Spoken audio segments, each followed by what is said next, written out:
Today I will want to discuss about point-biserial correlation coefficient explained with example. Hello, good afternoon. I am Dr. Nozrul Islam, Associate Professor, Department of Geography, Gujarat and Burma University. So, first we have to define what is point-biserial correlation coefficient. As you know, when we want to show the relationship between two variables, one is dependent and another is independent variable, we perform simple linear correlation coefficient. But when we want to show the strength and direction of the correlation between binary or dichotomous variable and a continuous variable, we will perform point-biserial correlation coefficient. Here I have to mention that binary means when the data is given as yes or no, male, female, pass, fail, etc. It is called binary or dichotomous variable. In point-biserial correlation coefficient, there are 4 steps we have to perform.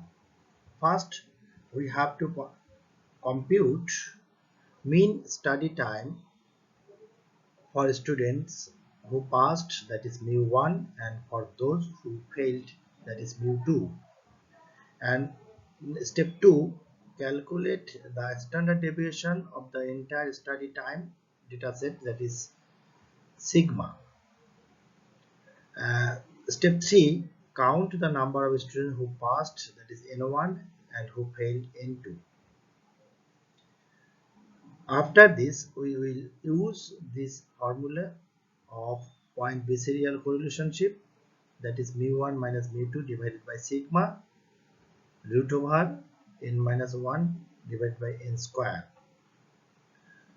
As you know, like other correlation coefficient, a positive point-biserial correlationship indicates the higher study time is associated with higher likelihood of passing of examination, or negative coefficient suggests a lower study time is associated with higher likelihood of passing. Like other correlation coefficient, point-biserial correlation coefficient have some assumptions. Number 1, linearity. The relationship between the continuous variable and the probability of being one category of the binary variable should be approximately linear. Homoscedasticity. The variance of the continuous variable should roughly constant across different values of the binary variable. Number 3, independence. The observations should be independent of each other. Number 4, dichotomous binary variable. The binary variable should be truly dichotomous with only 2 categories. Number 5, normality of the continuous variable. Continuous variable should follow the normality distribution. This is especially important when sample size are small. Number 6, no outliers. The presence of extreme outliers in the continuous variable can distort the correlation estimates. So it is important to check for and address outliers as needed.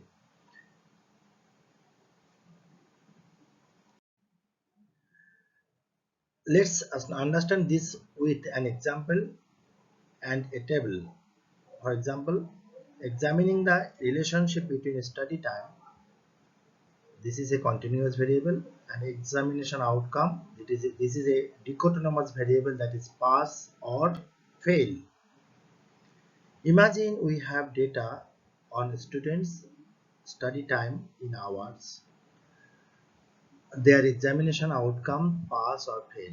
We want to explore whether there is a correlation between study time and examination outcome. For this reason, we divided the database into two parts. One is those who have passed, and another group is those who have failed. We have total number of observation 10, and here n1, that is who passed, is 6, and n2, those who have failed, is 4. So in the first group of the mean time is 4, and in second group mean time is 1.75, and the average of both the cases is 3.1 hours. Then we will determine the deviation of the observation from mean 1 and mean 2, and we get this result. After that, we will perform deviation square for both cases. So in first group, the summation of deviation of square is 10, and in second group, summation of deviation square is 2.75. And if we take both cases, it is 10, that is 10, and 2.75, that is 12.75. After that, we will determine the variance by using the formula. The result is 1.41667. In this example, the binary variable is examination outcome, that is pass or fail, and the continuous variable is study time in hours. We can calculate the point-biserial correlation coefficient to understand how these variables are correlated. As I have shown in my previous table that the group 1, that is who have passed the examination, the mean of group 1 is 4 and mean of group 2 is 1.75. Then we calculate the standard deviation as a whole as found in the previous table, that is 3.1, and we also found in the previous table that the variance is 1.41667. After that, we will calculate the standard deviation of the group, that is root over 1.41667, that is 1.9024, that is the standard deviation as a whole. Then we have counted the number of students who passed as n1 equal to 6 and who failed n2 equal to 4. So this is the formula of point-biserial correlation coefficient. RPB is mu1 minus mu2 divided by sigma into root over n1 into n2 divided by n square. By calculating the formula, we get the result as correlation coefficient of point-biserial is 0.92609. So the calculated point-biserial correlation coefficient is approximately 0.92609. This value suggests a strong positive correlation between study time and examination outcome in this example. However, remember that correlation does not imply causation, and further analysis would be needed to establish any causal relationship. So for this, we will perform students t-test as other correlation coefficient. So in this case, like others, we have to take two hypotheses. One is null hypothesis H0, another is alternative hypothesis. So null hypothesis is there is no correlation study time between study time and examination outcome, and alternative hypothesis there is a correlation between study time and examination outcome. So The formula of t-test for point-biserial correlationship is RPB into root over n minus 2 divided by root over 1 minus r square PB. Here n is the total number of observations, that is 10, and n minus 2 is the degrees of freedom in this case. In our case, we have taken as the level of significance is 0.05 and the or 95% of confidence interval. In some cases, we will take 0.1 level of significance or 90% level of confidence, and the critical value t value from the t distribution table with degrees of freedom n minus 2 have to determine. In any statistical test, we will judge the null or alternative hypothesis in two ways. Either we will compare the t statistic and critical value or p value.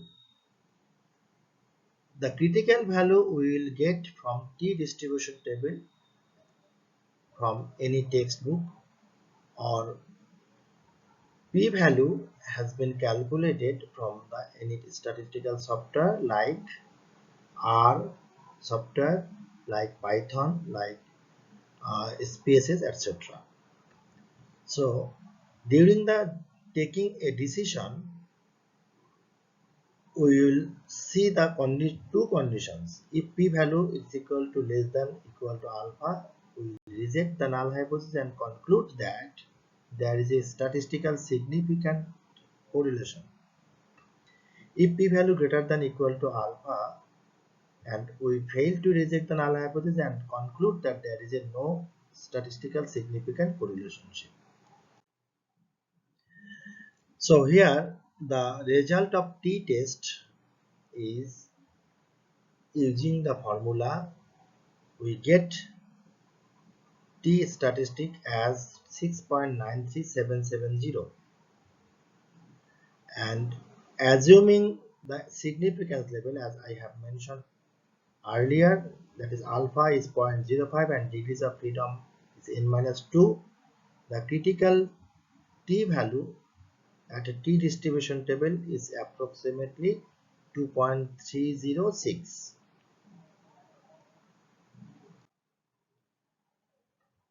Here we will get two results. One is t test statistic, that is 6.93770. This is a calculated value, and we will get the critical t value from t distribution table 2.306. So the calculated t statistic is greater than the critical value, indicating that we should reject the null hypothesis. Again, I have used statistical software and get the p value which is 0.005, less than 0.005, that is 0.001.